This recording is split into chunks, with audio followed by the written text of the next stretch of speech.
ನಮಸ್ಕಾರ. ನನ್ನ ಹೆಸರು ಡಾಕ್ಟರ್ ಭರತ್ ಚಂದ್ರ. ವಿಡಿಯೋಗಳ ಉದ್ದೇಶ ಕನ್ನಡಿಗರ ಸೇವೆ ಮತ್ತು ಕನ್ನಡಿಗರು ತಮ್ಮ ರಿಟೈರ್ಮೆಂಟಿಗೆ ದೊಡ್ಡ ಮೊತ್ತದ ಹಣವನ್ನು ತಮ್ಮಲ್ಲಿ ಕ್ರೋಢೀಕರಣ ಮಾಡಿಕೊಳ್ಳಿಕ್ಕೆ ಆಗಬೇಕು ಅನ್ನೋ ಉದ್ದೇಶದಿಂದ ದೀರ್ಘ ಅವಧಿ ನಮ್ಮ ಗುರಿ. ಮತ್ತೆ ನಾನು ಕನ್ನಡಿಗರಿಗೆ ನನ್ನ ಸೇವೆ ಮಾಡ್ತಾ ಇದ್ದೇನೆ. ನೀವು ಕೂಡ ಈ ವಿಡಿಯೋನ ಇತರ ಕನ್ನಡಿಗರಿಗೆ ಫಾರ್ವರ್ಡ್ ಮಾಡೋದ್ರಿಂದ ನಿಮ್ಮ ಸೇವೆಯನ್ನು ಮಾಡಬಹುದು.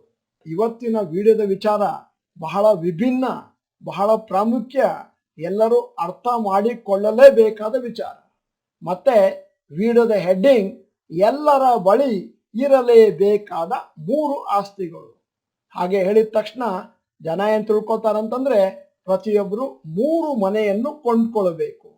ಹಾಗಲ್ಲ, ದಯವಿಟ್ಟು ವಿಡಿಯೋನ ಕೊನೆವರೆಗೂ ನೋಡಿ. ಬಹಳ ಜನಕ್ಕೆ ಆಸೆಟ್ಸು ಮತ್ತು ಲಯಬಿಲಿಟೀಸ್ ಇವುಗಳ ಮಧ್ಯದಲ್ಲಿ ಆ ಡಿಫ್ರೆನ್ಸ್ ಗೊತ್ತಿರೋದಿಲ್ಲ. ಅಸೆಟ್ಸ್ ಅಥವಾ ಆಸ್ತಿ ಅಂತಂದ್ರೆ ನಮಗೆ ಅದರಿಂದ ದುಡ್ಡು ಬರ್ತಾ ಇರಬೇಕು.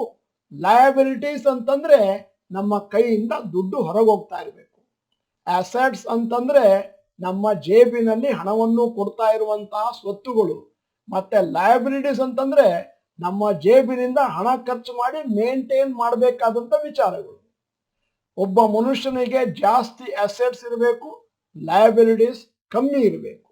ಬಹಳ ಜನ ಯಾವುದನ್ನು ಅಸೆಟ್ ಎಂದು ಪರಿಗಣಿಸುತ್ತಾರೋ ಅದು ನಿಜವಾಗ್ಲೂ ಲಯಬಿಲಿಟೀಸ್ ಇರುತ್ತವೆ.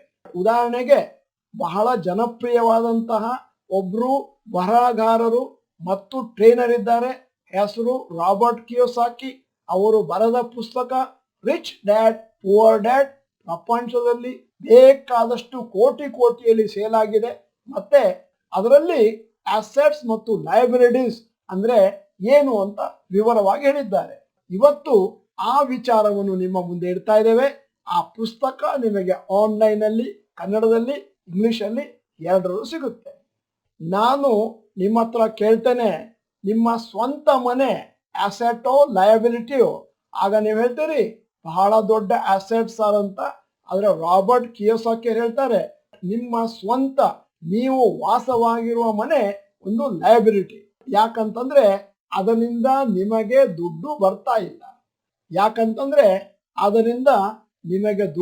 ಇಲ್ಲ. ನಿಮ್ಮ ಕೈಯಿಂದ ದುಡ್ಡು ಖರ್ಚಾಗ್ತಾ ಇದೆ. ಉದಾಹರಣೆಗೆ ಮೇಂಟೆನೆನ್ಸ್ಗೆ, ಪ್ರಾಪರ್ಟಿ ಟ್ಯಾಕ್ಸ್ಗೆ, ಪೇಂಟಿಂಗು, ಎಲೆಕ್ಟ್ರಿಸಿಟಿ, ವಾಟರು, ರಿಪೇರ್ ಮಾಡಲಿಕ್ಕೆ, ಮತ್ತೆ ಮನೆಯ ರಿಪೇರಿಗಾಗಿ. ಅದೇ ಮನೆಯನ್ನು ನೀವೇನಾದರೂ ಬಾಡಿಗೆಗೆ ಕೊಟ್ರೆ ಅದು ಎಸೆಟ್ ಆಗುತ್ತೆ. ಯಾಕಂದ್ರೆ ನಿಮಗೆ ಅದರಿಂದ ದುಡ್ಡು ಬರ್ಲಿಕ್ಕೆ ಪ್ರಾರಂಭ ಆಗುತ್ತೆ.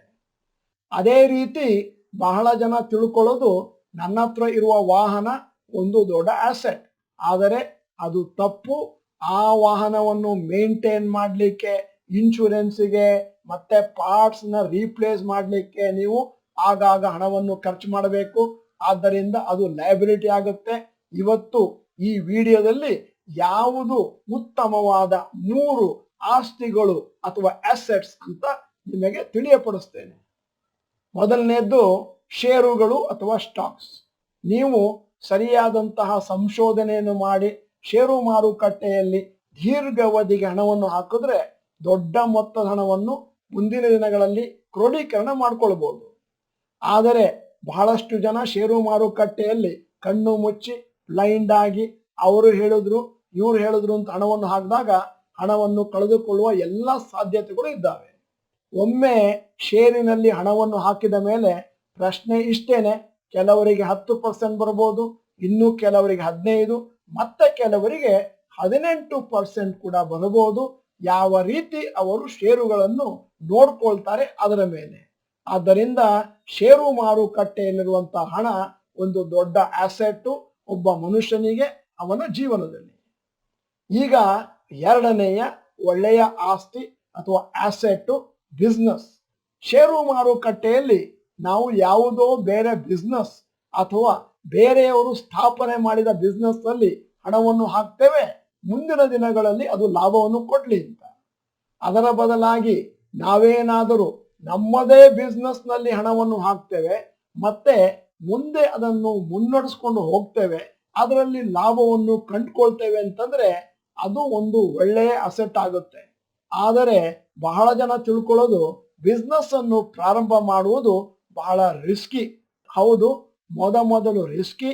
ಆದರೆ ನೀವು ಅದನ್ನ ಪಾರ್ಟ್ ಟೈಮ್ ಆಗಿ ಮಾಡಿ ಮುಂದೆ ಅದನ್ನು ಫುಲ್ ಟೈಮ್ ಆಗಿ ನಡ್ಸ್ಕೊಂಡು ಹೋಗ್ತೇನೆ ಅಂತಂದ್ರೆ ಆವಾಗ ಸುರಕ್ಷತೆ ಜಾಸ್ತಿ ಇದೆ. ಒಮ್ಮೆ ನಿಮ್ಮ ಬಿಸ್ನೆಸ್ ಯಶಸ್ವಿ ಆಯಿತು ಅಂತಂದ್ರೆ ಆಗ ನೀವು ಫುಲ್ ಟೈಮ್ ಆಗಿ ಆ ಬಿಸ್ನೆಸ್ ಅನ್ನು ತಗೊಂಡು ಬೇಕಾದಷ್ಟು ಯಶಸ್ಸನ್ನು ಪಡೆಯಬಹುದು. ಪ್ರಪಂಚದಲ್ಲಿ ನೀವು ಅವಲೋಕನ ಮಾಡಿದಾಗ ಅತಿ ಶ್ರೀಮಂತರ ಪಟ್ಟಿಯಲ್ಲಿ ಬಿಸ್ನೆಸ್ ಮನ್ ಮತ್ತು ಇನ್ವೆಸ್ಟರ್ಸ್ ಇರ್ತಾರೆ. ಯಾಕಂತಂದ್ರೆ ಬಿಸ್ನೆಸ್ ಮತ್ತು ಇನ್ವೆಸ್ಟ್ಮೆಂಟ್ ನಲ್ಲಿ ನಿಮ್ಮ ದುಡ್ಡನ್ನು ಜಾಸ್ತಿ ಮಲ್ಟಿಪ್ಲೈ ಮಾಡಲಿಕ್ಕೆ ಬೇಕಾದಷ್ಟು ಅನುವು ಇದೆ.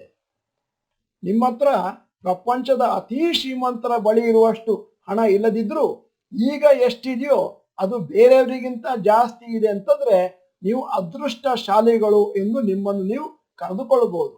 ಉದಾಹರಣೆಗೆ ನಿಮ್ಮ ಸುತ್ತಮುತ್ತ ಇರುವ ಅತಿ ಯಶಸ್ವಿಯಾದಂತಹ ಬಿಸ್ನೆಸ್ ಪೀಪಲ್ ಅನ್ನು ನೋಡಿ, ಅಂತವರ ಬಿಸ್ನೆಸ್ ದೊಡ್ಡ ಅಸೆಟ್ ಆಗಿರುತ್ತೆ ಮತ್ತೆ ಪ್ರತಿ ತಿಂಗಳು ದೊಡ್ಡ ಮೊತ್ತದಲ್ಲಿ ಅವರಿಗೆ ಲಾಭವನ್ನು ತಂದುಕೊಡುತ್ತೆ.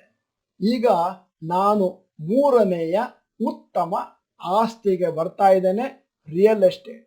ನಿಮ್ಮ ಸ್ವಂತ ಮನೆ ಒಂದು ಉತ್ತಮವಾದ ಆಸ್ತಿ ಇಲ್ಲದೆ ಇರಬಹುದು ಸ್ಟ್ರಿಕ್ಟೆಸ್ಟ್ ಟರ್ಮ್ನಲ್ಲಿ ಹೇಳಬೇಕು ಅಂತಂದ್ರೆ. ಆದರೆ ನೀವೇನಾದರೂ ಮನೆಯ ಸೈಟು, ಕಮರ್ಷಿಯಲ್ ಸೈಟು ಇಲ್ಲ ಆಫೀಸ್ ಸ್ಪೇಸ್ ತಗೊಳ್ತೇನೆ ಅಂತಂದ್ರೆ ಅದು ಮುಂದಿನ ದಿನಗಳಲ್ಲಿ ಅಪ್ರಿಷಿಯೇಟ್ ಆಗುವುದರಿಂದ ಒಂದು ಉತ್ತಮವಾದ ಆಸ್ತಿ ಅಂತ ಪರಿಗಣಿಸಬಹುದು.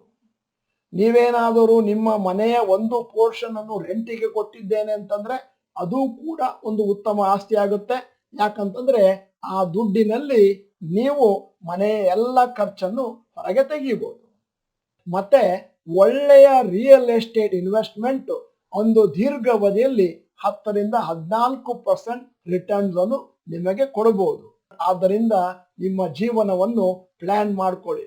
ನಾವು ನೋಡಿದ ಹಾಗೆ ಬಹಳಷ್ಟು ಜನ ತಮ್ಮ ಇಡೀ ಜೀವಮಾನದ ಉಳಿತಾಯದಲ್ಲಿ ಒಂದು ಮನೆಯನ್ನು ತಗೊಳ್ತಾರೆ. ಆಮೇಲೆ ತಮ್ಮ ರಿಟೈರ್ಮೆಂಟಿಗೆ, ಮಕ್ಕಳ ಖರ್ಚಿಗೆ ಏನೂ ದುಡ್ಡನ್ನು ಇಟ್ಟುಕೊಳ್ಳದೆ ಇರುವಂತಹ ಮಿಸ್ಟೇಕ್ ಅನ್ನು ಮಾಡ್ತಾರೆ. ನೀವೇನಾದರೂ ಈ 3 ಉತ್ತಮವಾದ ಆಸ್ತಿಗಳಲ್ಲಿ ಹಣವನ್ನು ಹೂಡಿ ನೋಡ್ಕೊಳ್ತೇನೆ ಅಂತಂದ್ರೆ ದೊಡ್ಡ ಮೊತ್ತದ ಹಣ ಸಂಪತ್ತು ನಿಮ್ಮದಾಗುತ್ತೆ ಮುಂದಿನ ದಿನಗಳಲ್ಲಿ. ನಾವು ನಮ್ಮ ಜೀವನದಲ್ಲಿ ಸೂಕ್ಷ್ಮವಾಗಿ ಅವಲೋಕನ ಮಾಡಿದಾಗ ನಮ್ಮ ಹಿರಿಯರು ಮತ್ತು ಪೋಷಕರು ನಮಗೆ ಹೇಳಿದ್ದೇನು ಅಂತಂದ್ರೆ ಷೇರು ಮಾರುಕಟ್ಟೆಯಲ್ಲಿ ಹಣ ಹಾಕಬೇಡ, ಬಿಸ್ನೆಸ್ ಪ್ರಾರಂಭ ಮಾಡಬೇಡ, ತುಂಬಾ ರಿಸ್ಕ್ ಇದೆ, ಮತ್ತೆ ಆದಷ್ಟು ಬೇಗ ನಿನ್ನ ಸ್ವಂತ ಮನೆಯನ್ನು ತೆಗೆದುಕೋ. ಸ್ವಂತ ಮನೆಯನ್ನು ಕೊಂಡುಕೊಳ್ಳುವುದು ಎಷ್ಟು ಉತ್ತಮ ಅಂತ ನಾನು ಹಿಂದಿನ ಕಾಲದಲ್ಲಿ ಬೇಕಾದಷ್ಟು ವಿಡಿಯೋಗಳನ್ನು ಮಾಡಿದ್ದೇನೆ. ನಾಳೆಯೂ ಕೂಡ ಅಂತಹ ಒಂದು ವಿಡಿಯೋ ಬರುವಂತ ಸಾಧ್ಯತೆ ಇದೆ. ಆದ್ದರಿಂದ ಈ ವಿಡಿಯೋನ ನೋಡಿ ಪಾಠ ಕಲಿಯಿರಿ. ಆದಷ್ಟು ಬೇಗ ಉತ್ತಮವಾದ ಅಸೆಟ್ಗಳನ್ನು ನಿಮ್ಮ ಜೀವನದಲ್ಲಿ ನಿಮ್ಮದಾಗಿಸಿಕೊಳ್ಳಿ. ಈ ವಿಡಿಯೋದ ಕೊನೆಯಲ್ಲಿ ಒಂದು ಆಕ್ಷನ್ ಟೇಕಿಂಗ್ ಹೋಮ್ವರ್ಕ್ ಅಥವಾ ಅಸೈನ್ಮೆಂಟ್ ಅನ್ನು ನಿಮ್ಮ ಮುಂದೆ ಇಡ್ತಾ ಇದ್ದೇನೆ.